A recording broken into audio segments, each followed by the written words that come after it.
که څوک وایي چې زه ولي جوړېدل غواړم څه طریقه ده د هغې نو یو تاسو موږ ته یاد ساتل پکار دي چې دې دپاره به د اولیاو صحبت اختیار د الله جل شانه د دوستانو سره ناسته د هغې سره تعلق اولنی شی چې دی نو هغه د اولیاء الله مصاحبت دی هغې سره ناسته ده هغې سره تعلق جوړول دي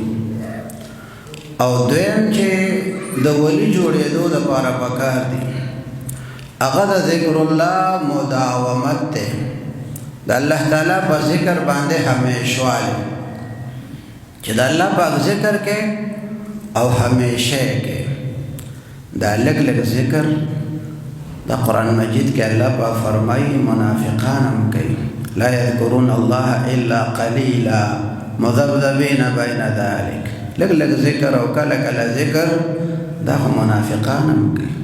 مؤمنانو ته د ډېر ذکر حکم دی اذكروا الله ذکرا کثیرا نو د الله پاک ډېر ذکر او په هغې باندې مداومت دو خبرې شوې یو د اولیاو مصاحبت یعنی صحبت اختیارول دویم د ذکر الله مداومت همیشواله په ذکر باندې او دریم بیا د ګناهونو نه لرېوالی یعنی د ګناهونو نه مباعدت چې بعید دې ځان وساتي د ګناه نه د ګناه نه ځان لرې ساتل نو درې خبرې شوې یو مصاحبت د اولیاء یو مداومت په ذکر الله او یو بیا مباعدت د سنه د ګناهونو نه او یو څلورم شی هغه د همیشواله هغې ته وایي مواظبت زوی سره مواظبت په اتباع سنت باندې د رسول الله صلی الله علیه وسلم په سنت باندې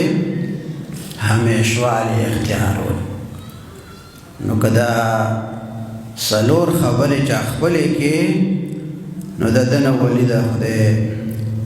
جوړېږي او دا د الله جل شانه په فضل او په مهربانۍ باندې یو انسان حاصلولی شي اوس په یو باندې که بیا تفصیل کېږي نو ابا ډېر وخت غواړي د صلحاو سره ناسته هغې سره ربط او تعلق او محبت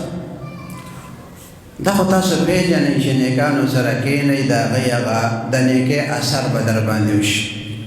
د صالحینو صحبت سره به تاسو صالحان شي دنیادارو سره چې کښېنئ نو هغوی به د دنیا خبرې کوي نو ستا به هم دنیا سره مینه زیاته شي چې متکبره سره کښېنئ په تا کې به تکبر پیدا شي چې متواضعینو سره او ذاکرینو سره کښېنئ نو ذکر سره به د شوق پیدا شي نو د اهل الله هغه صحبت دا ورله پکار دی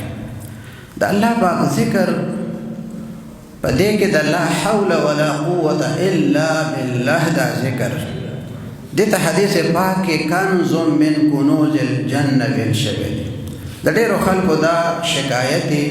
چې موږ ته وسوسې راځي نو د وسوسو علاج چې دی هغه دی عدم التفات چې هغه وسوسې ته به اهمیت نه ورکړي پروی مه ساته بس د وسوسې نه به خلاص شي که جوابونه ورته ګورې بیا ګرانېږي نو ښه دا ده چې وسوسه راتله عدم التفات علاج دی چې هغې له بلکل اهمیت مه ورکوه او ځان په ښه کار کې مشغول کړه لا حول ولا قوة إلا بالله إلا بالله العلي العظيم کوای او که صرف إلا بالله دومره پورې کافي دی دې ته حدیث پاک کې کنز من کنوز الجنه ویل شوی چې دا ذکر د جنت د خزانو نه یو خزانه ده اوس که موږ او تاسو ووایو چې ما خزانه ومونته نو خلک به څومره حیران شي چې خزانه یې مونتې ده کوم ځای دې ومونته ده څه شي ده څه دي پکې او دې ذکر ته حدیث پاک کې خزانه ویل شوی او خزانه د دنیا خزانه نه چې هغه فانی وي او ختمیږي. د جنت خزانه یې ورته فرمایلې ده، کنز من کنوز الجنه، د جنت د خزانو نه یو خزانه.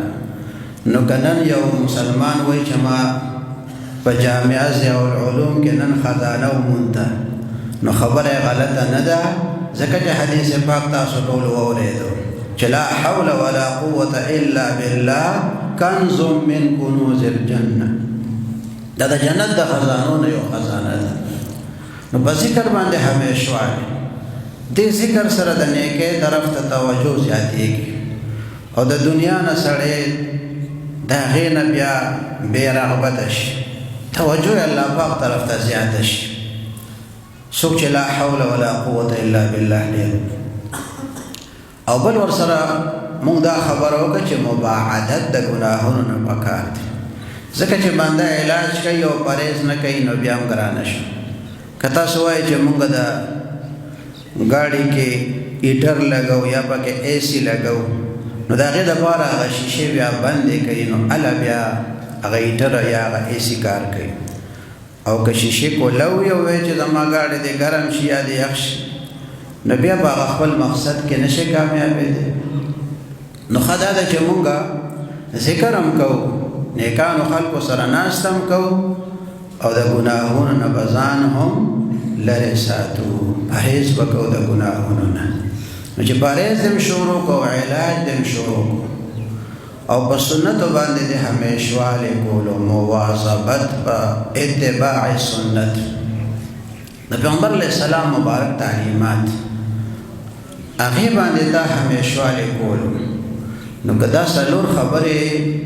یو مسلمان خپلې کړي، نو دا یقیني خبره ده چې د ته به که خیرې ولایت میلاویږي.